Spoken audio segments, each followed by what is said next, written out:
बिस्मिल्लाहिर्रहमानिर्रहीम। अस्सलाम वालेकुम नाज़रीन, मैं हूं कंबर ज़री एक नए व्लॉग के साथ हाजिर खिदमत है। 27वीं आईनी तरमीम, उसका पहला नतीजा आ गया है। इस नतीजे के सूरत में आगे क्या होने वाला है आपको वो आगाह करेंगे। आज हामिद खान साहब से बड़ी तफसीली गुफ्तगू हुई मेरी। हामिद खान साहब ने 3 से 4 चीज़ों की निशानदही की है जो आइंदा आने वाले हालात बनने वाले हैं और इन हालात के नतीजे में क्या कुछ होने वाला है। हामिद खान साहब की ने जो जजेस के हवाले से बात की है वो आपके साथ रखेंगे। खसूसन 2 जजेस जो हैं वो इस टाइम बिल्कुल तैयार बैठे हैं, उन्होंने क्या कुछ करना है ये डिटेल से आपके साथ डिस्कस करेंगे। दूसरी इंपॉर्टेंट चीज़ नाज़रीन, पीपल्स पार्टी ने 27वीं आईनी तरमीम पे वोट दिया। एक तो आपको बज़ाहिर सामने नज़र आ गया कि सदर मुमलिकत और पाकिस्तान को इस्तिस्ना लाइफ टाइम के लिए दिया गया, लेकिन बैक डोर पे क्या डील्स हुई हैं, पीपल्स पार्टी क्या बेनिफिट्स ड्राइव कर रही है, वो हम आपको इस व्लॉग में बताएंगे। तीसरी इंपॉर्टेंट चीज़, तहरीक इंसाफ का आज पार्लिमानी इजलास हुआ है। इस पार्लिमानी इजलास के अंदर बहुत से तहरीक इंसाफ के जो लीडर्स हैं उन्होंने अपने दिल की बात की है। वो दिल की बात मैं आपके सामने रखना चाह रहा हूँ और उनको ग्रीन सिग्नल नहीं मिला है। किसकी जानिब से ग्रीन सिग्नल नहीं दिया गया, ये भी आज के व्लॉग का हिस्सा है। अगर आपने चैनल को सब्सक्राइब नहीं किया, सब्सक्राइब कर लें, बेल का आइकन जरूर दबाएं। फेसबुक पे फॉलो करना ना भूलें। ABN न्यूज़ पे 8 बजे का शो डिबेट एट 8, उसमें हामिद खान साहब को लिया हुआ है और वो ज़रूर सुनिएगा, आप देखिएगा कि उनसे क्या जो है आपको चीज़ें इंफॉर्मेशन मिलती है। हामिद खान साहब से जो मेरी बात हुई है पर्सनली, उसमें बहुत सारी चीज़ें जो है वो रिवील हुई हैं, बहुत सारी चीज़ें कॉन्सेप्ट जो है मेरे क्लियर हुए हैं। एक तो सबसे बड़ी बात ये थी कि 27वीं तरमीम, now it's the law of land, अब होगा क्या आगे, बिकॉज 26वीं आईनी तरमीम के बाद से हमने देखा जिस तरह से अदालतें बिल्कुल मफलूज हो गई, लेकिन आईनी बेंच के सामने ये केस लगा रहा, कुछ भी नहीं हुआ। 27वीं आईनी तरमीम भी आ गई, 26वीं आईनी तरमीम का केस इंफ्रैक्चर्स हो जाएगा। 27वीं आईनी तरमीम के बाद लॉयर्स क्या करेंगे? सबसे पहला जो जवाब है, आप हामिद खान साहब को काफ़ी अरसे से सुन रहे हैं, वो ये कहते हैं कि हम जो है वो एक लॉयर मूवमेंट चलाएंगे जिसमें तमाम मुल्क के जो वकला हैं वो हिस्सा लेंगे और ये लॉयर मूवमेंट जो है वो आईनी तरमीम रिवर्स कराने में बड़ी मुफीद साबित होगी। लेकिन ये सिर्फ महज ऐलानात होते हैं, इसके बाद हम देखते हैं कि कोई हलचल उस तरह से नहीं नज़र आती। अब की बार उन्होंने जो बात की है ये बात बड़ी इंपॉर्टेंट है और ये बात मैं इस वजह से आप लोगों के सामने कर रहा हूँ कि उनकी जानिब से कही गई बात, ज़ाहिर बात है कि मुल्क के नामवर वकला, चाहे वो एतजाज़ हसन हो, हामिद खान साहब हों, वो बड़ी वज़न रखती है। उसकी वजूहत ये है कि हामिद खान साहब ये कह रहे हैं कि अब वो बज़ाते खुद और उनका ग्रुप, उन्होंने ये कहा है कि वो ये कहते हैं कि हम आईनी अदालत में पेश नहीं होंगे। हामिद खान साहब की जानिब से ये बात की गई है। जो है मैं इसका जो उनका मेरा इंटरव्यू हुआ है उसमें भी उन्होंने ये बात रिवील की है कि वो अब आईनी अदालत के सामने पेश होने नहीं जा रहे, चाहे कुछ हो जाए। मैंने कहा 26वीं आईनी तरमीम पर भी आप ये कहते थे कि वकला की लाशों से गुजरना पड़ेगा, हम जो है 26वीं आईनी बेंच के सामने पेश नहीं होंगे, तो अब आप फिर कह रहे हैं 27वीं आईनी तरमीम में कि हम आईनी अदालत में पेश नहीं होंगे, तो कौन सी बात को आपकी सच माना जाए? जिस पर हामिद खान साहब ने मुझे जवाब दिया कि 26वीं आईनी तरमीम पर हम इस वजह से पेश हुए थे आईनी बेंच के सामने क्योंकि वो जजेस जो हैं बेशक आईनी बेंच का हिस्सा थे लेकिन सुप्रीम कोर्ट ऑफ पाकिस्तान से मुंसलिक थे। अब जो जजेस हैं वो सुप्रीम कोर्ट ऑफ पाकिस्तान से मुंसलिक नहीं है, वो एक नई आईनी अदालत का हिस्सा है। हम सिर्फ सुप्रीम कोर्ट ऑफ पाकिस्तान को मानते हैं और हम चाहते हैं कि सुप्रीम कोर्ट ही हमारे मैटर्स को सुने, हम किसी आईनी अदालत को नहीं मानते। तो मेरा अगला सवाल उनसे ये था कि आप आईनी अदालत को नहीं मानते तो चलें बताएं फिर आप क्या करेंगे, क्या आप आईनी अदालत के सामने पेश होंगे? क्योंकि PTI समेत वकला के जो दीगर केसेस हैं वो तो आईनी अदालत के सामने अब लगेंगे। जिस पे हामिद खान साहब ने कहा कि मैं इसको अनकॉन्स्टिट्यूशनल कोर्ट मानता हूँ, ये एक मिलिट्री एक्सपेरिमेंट के नतीजे में ये जो है आईनी अदालत बनी है और ये आईनी अदालत कोई वक़्त नहीं रखती। मेरे नज़दीक ये अनकॉन्स्टिट्यूशनल कोर्ट है। एहसन बोन एंड दीगर जो हैं वो मिलिट्री टाउट्स हैं, उन्होंने ये साथ कहा। ये वो बातें हैं जो ज़ाहिर बात है प्रोग्राम में मैं चला नहीं सकता, TV पे आपको पता है एक सेंसरशिप का एक जो आलम है। तो बहरहाल उनकी जानिब से ये तमाम बातें की गई और उन्होंने कहा कि हम इस आईनी अदालत में पेश नहीं होंगे। फिर मेरा अगला सवाल उनसे ये था कि क्या इमरान खान साहब के केसेस के हवाले से, चूँकि आप PTI की लीगल टीम को भी अक्सर एडवाइस करते रहते हैं, इमरान खान साहब के केसेस अब आईनी अदालत में लगेंगे, क्या वो आईनी अदालत के सामने पेश होंगे या नहीं होंगे?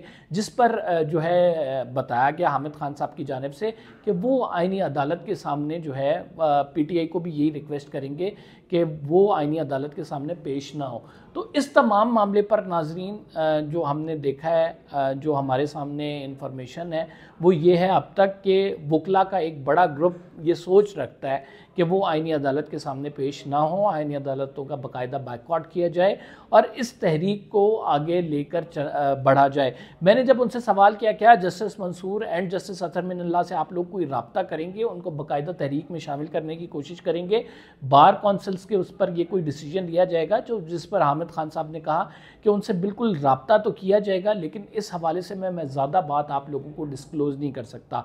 लेकिन मैं आपको सिर्फ ये बताता हूँ कि ये दोनों जजेस साहिबान भी आइंदा वकला की मूवमेंट में कहीं ना कहीं पे शामिल होंगे, इनका कंसेंट लिया जाएगा।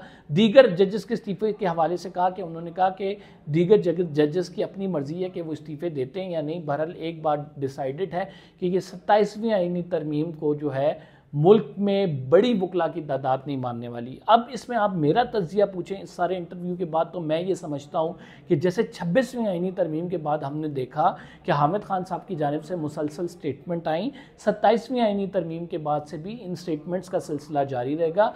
क्या कोई डिफरेंस क्रिएट हो सकेगा? एज ऑफ नाउ अगर बात की जाए अभी बिल्कुल कोई डिफरेंस क्रिएट नहीं होगा, कोई बड़ा एहतजाज हम नहीं देखेंगे, सिवाय तहरीक तहफ़्फ़ुज़ आइन के चंद सेमिनार्स के, चंद सिम्पोजियम्स के, चंद जो है वो एहतजाजों के। वकला की बड़ी तादाद निकलेगी, लेकिन it would take some time. ये एक मूवमेंट बनेगी। इस मूवमेंट में जो है आप ये कह सकते हैं कि इस मूवमेंट में मोमेंटम डाला जाएगा, तब कुछ ना कुछ होगा। हाँ, अगर दो जजेस justice Athar Minallah, justice Mansoor Ali Shah press conferences करते हैं, इंटरव्यूज़ देते हैं, वो बात को आगे लेकर बढ़ाते हैं कि ये तो ऐसे नहीं होगा, हमें वो जैसे मियां मोहम्मद नवाज शरीफ ने मुझे क्यों निकाला की पूरी एक कैंपेन रन की थी, तो वो ये बात करते हैं कि अब अदलिया बिल्कुल ख़त्म हो गई है, तो कहीं ना कहीं जान ज़रूर पड़ेगी। लेकिन राइट नाउ अगर हम देखें कि वकला की बड़ी तादाद एहसन बोन ग्रुप के साथ है, जिनको DHA के प्लॉट्स दिए गए हैं, जिनका मुंह बंद कराया गया है, जिनको जो है वो बड़ी उन पर पैसे लगाए गए हैं, तो वो क्यों एहतजाज करेंगे? तो ये तमाम गेम जो हुई है वो प्लानिंग के साथ हुई है, और इसी प्लानिंग के साथ हुई है कि आइन के तहत कोई जो अब आइन बन चुका है इसके तहत कोई नई आवाज़ ना उठे। लेकिन अभी भी वकला का एक बड़ा चंक इस मुल्क में आवाम ये समझती है कि ये जो हुआ है ये जुल्म व ज़्यादती हो रही है, इस मुल्क के साथ हो रही है, इस आइन के साथ हो रही है, और हमें इसके ख़िलाफ़ कुछ ना कुछ कर रहा है। अब वो कुछ कब होगा ये आने वाली टाइमलाइन ही बेहतर बता सकती है। बहरहाल जो उनकी बातें सुनकर मेरी अपनी जो एनालिसिस है जो सहाफ़ती कैरियर का, उसको मैंने देखकर ये सारी चीज़ें कैलकुलेट करके आपको बताई है कि it would take some time, but ये लावा पक रहा है, एक रोज़ आएगा कि ये लावा फट जाएगा आपके सामने, और कोई ना कोई तहरीक की सूरत में आप कोई मूवमेंट ज़रूर देखेंगे। बहरहाल moving on to next story, Tehreek Insaf की पार्लिमानी पार्टी का इजलास हुआ। इस पार्टी के इजलास में लोग जो हैं मुताद्दिद, ख़ुसूसन पंजाब से ताल्लुक़ रखने वाले MPs ये कह रहे थे कि सर बहुत हो गया, हम बड़े थक गए हैं, हमें पंजाब में निकलने नहीं दिया जाता, हमें जो है वो मारें पड़ती हैं, हमारे नाम जो है वो नो फ्लाई लिस्ट पे डाल दिए जाते हैं, हमें केसेस भुगतने पड़ते हैं। आप कोई मफाहमत की बात करें, आपके साथ वज़ीर आज़म ने एक ऑफ़र कराई हुई है, यार सादिक साहब कहते हैं कि आकर बैठें, कोई डिस्कशन करें, कोई उनसे मुज़ाकरात करें, किसी पासे लेके जाएँ इस तमाम मामले को, इस अज़ाब से निकलें हम। ये बहुत सारे लोगों की फ्रस्ट्रेशन थी जो पार्लिमानी पार्टी के इजलास के दौरान थी। लेकिन नो का सिग्नल किसने दिया? महमूद खान अचकज़ई साहब कहते हैं कि हम कोई मुज़ाकरात नहीं कर रहे। 27वीं आईनी तरमीम के बाद से ये बात अटल है कि हमने अब मज़ामती रवैया इख्तियार करना है, हमने रोड्स पर आना है, हमने एहतजाज करने हैं, हमने एक मुश्किल सियासत करनी है, एक मज़ामती सियासत करनी है, और इमरान खान साहब का एजेंडा भी यही है। यानी जो इत्तेहादी पार्टी हैं, जो तहरीक तहफ़्फ़ुज़ आइन है, वो तो ये विजन रखते हैं कि वो एहतजाज करेंगे, लेकिन तहरीक इंसाफ के अपने कुछ सपाही ऐसे हैं जो इस टाइम हमें ये कहते हुए नज़र आ रहे हैं कि हमें मफाहमत की बात करनी चाहिए, हमें उस तरह से एहतजाज नहीं करना चाहिए। सारे नहीं, कुछ ज़रूर है, लेकिन बहुत सारों की ये राय है कि ये अब मज़ामत का सफ़र अब जब शुरू हो चुका है, चल निकला है, तो इसको ऐसे नहीं हम ख़त्म करेंगे, इससे हम ऐसे हम तभी छुटकारा हासिल करेंगे इस तमाम चीज़ों से जब हम अपनी मंजिल पर पहुंच जाएंगे। और मंजिल उनकी इमरान खान साहब की रिहाई और मौजूदा सिस्टम में जो रोल है वो कम करना है ताकतवर हलकों का। तो ये बात है जो कि तहरीक इंसाफ के पार्लिमानी इजलास में हुई, जिसमें कैटेगोरिकली महमूद खान अचकज़ई ने मना कर दिया कि कोई भी हम जो है मुज़ाकरात किसी तरफ भी नहीं जा रहे, मुज़ाकरात की तरफ हम एक मज़ामती सियासत करेंगे।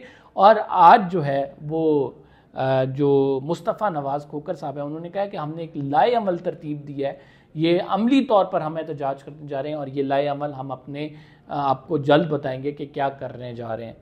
मेरा तज्जिया अगेन क्या है, तहरीक तहफ़्फ़ुज़ आइन के पास स्ट्रीट पावर नहीं है। ये स्ट्रीट पावर तहरीक इंसाफ से ड्राइव होगी या ये स्ट्रीट पावर मौलाना फजलुर रहमान से ड्राइव होगी। ये दोनों लोग आपस में मिलकर ये डिसाइड कर लेते हैं कि हमने एहतजाज करना है और एहतजाज की सियासत से ही हमारी बका है और इसी से मुल्क का निज़ाम तब्दील होगा। तो बिलीव यू मी कि सिर्फ एक दफ़ा निकलने की देर है, स्ट्रीट मैस मोबिलाइजेशन करने की देर है, बड़ा डिफरेंस ये लोग क्रिएट कर पाएंगे। लेकिन अगेन जो एक खौफ की फ़ज़ा है, उसको एक जो जमूद है उसको तोड़ना बड़ा ज़रूरी है। Moving on to next story. Next story है Peoples Party, what Peoples Party is gaining after voting 27th amendment. Peoples Party को हमने पता है कि जो बेनिफिट्स दिए गए, जिस तरह सदर ममलिकत के लिए ताहयात इस्तिस्ना, जब मैंने आपको पिछले व्लॉग में भी बताया था कि जब ये बात डिस्कस हो रही थी तो पीपल्स पार्टी के साथ ये मामला डिस्कस हुआ। जरदारी साहब ने अपनी CEC मीटिंग में कहा कि शहबाज शरीफ साहब ने तो अपने केस माफ़ करा लिए, तो मेरे केसेस का क्या होगा, हमारे केसेस का क्या होगा, इस पर सोचो। तो इसी को देखते हुए इस्तिस्ना दे दिया गया। राना सनाउल्लाह साहब कहते हैं कि जो इस्तिस्ना है वो ख़ुद सदर ममलिकत की जानिब से मांगा गया, पीपल्स पार्टी की डिमांड थी, इस वजह से हमने रखा इस्तिस्ना। तो एक तो ये मामला है। दूसरा मामला पीपल्स पार्टी का ये, आपको पता है कि जब ये तहरीक अदम एतमाद आनी थी कश्मीर में, उस तहरीक अदम एतमाद को रोक लिया गया। हमने आपको बताया कि 27वीं आईनी तरमीम पे वोट दरकार है, हमायत दरकार है। जब पूरा वोट मिल जाएगा, हमायत मिल जाएगी, फिर तहरीक इंसाफ को गो अहेड दिया जाएगा कि चलें अब आप अच्छे बच्चे बन गए हैं, चूँकि आपने वोट कर दिया है, चूँकि आपने हमारी हिमायत कर दी है, अब आप कश्मीर में अपनी हुकूमत कायम करें। तो यही हुआ आज के तहरीके जो 27वीं आईनी तरमीम है वो पास हुई। उसके बाद 2 जजेस के इस्तीफ़े आए, आज आईनी अदालत का क़याम हुआ। और साथ ही खबर हमें न्यूज़ मीडिया पर फ्लैश होती हुई नज़र आती है कि फैसल राठौर साहब जो जो पाकिस्तान पीपल्स पार्टी के सदर हैं आज़ाद जम्मू एंड कश्मीर के, उनको वज़ीर आज़म नामज़द कर दिया गया है। अब आप ये कठपुतली तमाशा देखें कि इस उनकी नामजदगी में, उनको वज़ीर आज़म बनाने में मुस्लिम लीग नून किरदार अदा करेगी, मुस्लिम लीग नून उनकी हिमायत करेगी वो वज़ीर आज़म आज़ाद कश्मीर बनाने में, और फिर ये मुस्लिम लीग नून उन्हीं की ओपोजिशन बन जाएगी। यानी इमरान खान साहब जिस चीज़ का कहते थे कि मुक मुका की सियासत है, ये दोनों एक दूसरे के मफादात इन दोनों के जुड़े हुए हैं। ये दोनों जो है पार्टी एक दूसरे से जो है वो सपोर्ट लेती हैं, एक दूसरे के ख़िलाफ़ जो बयानबाजी है ये महज मीडिया की हद तक है। तो ये हमें बात होती हुई नज़र आ रही है कि कश्मीर के अंदर वही मुस्लिम लीग नून जो है वो तहरीक पीपल्स पार्टी के वज़ीर आज़म बनाएगी और फिर वही मुस्लिम लीग नून जो है उसी वज़ीर आज़म की ओपोजिशन करेगी। तो ये क्या हो रहा है मुल्क के साथ, ये एक मजाक हो रहा है मुल्क के साथ। फ़िलहाल के लिए इतना ही। कंबर ज़ैदी को इजाज़त दीजिए। अगले व्लॉग में आपसे कुछ मज़ीद तफसीलात, कुछ मज़ीद न्यूज़ के साथ कुछ मज़ीद तज्ज़िये देंगे। अगर आपने चैनल को सब्सक्राइब नहीं किया, सब्सक्राइब ज़रूर कर लें, बेल का आइकन ज़रूर दबाएँ, कमेंट्स करना ना भूलिएगा। ख़ुसूसन कोई सवाल है तो वो आप ज़रूर पूछ सकते हैं। अगले व्लॉग तक के लिए अल्लाह ने के बाद।